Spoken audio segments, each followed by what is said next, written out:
আপনার অনেক আত্মীয়স্বজন, আপনার অনেক আপনজন আছে যারা অনেক উচ্চ স্থানে আছে। আপনার অনেক আত্মীয়স্বজন আছে, জজ, ব্যারিস্টার, অনেক কিছু। আপনার অনেক বন্ধুবান্ধব আছে যারা অনেক উচ্চ পর্যায়ে আছে।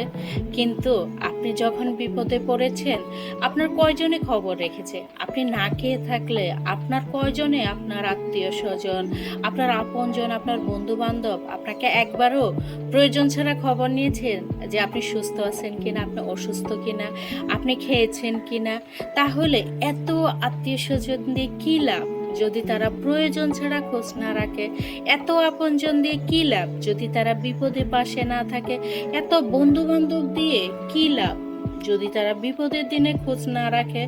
আজকে থেকে সব আত্মীয় স্বজন বাদ দিন, শুধু তাদেরকে মনে রাখুন যারা বিপদের সময় আপনাকে মনে রেখেছে, যারা আপনার বিপদের সময় কাছে এসে হাত বুলিয়ে কিছু দিতে না পারুক, শুধু একটু সান্ত্বনা দিয়ে বলেছে ইনশাল্লাহ সব ঠিক হয়ে যাবে। তাদেরকে জীবনে ভুলবেন না, তাদেরকে সব সময় মনে রাখবেন।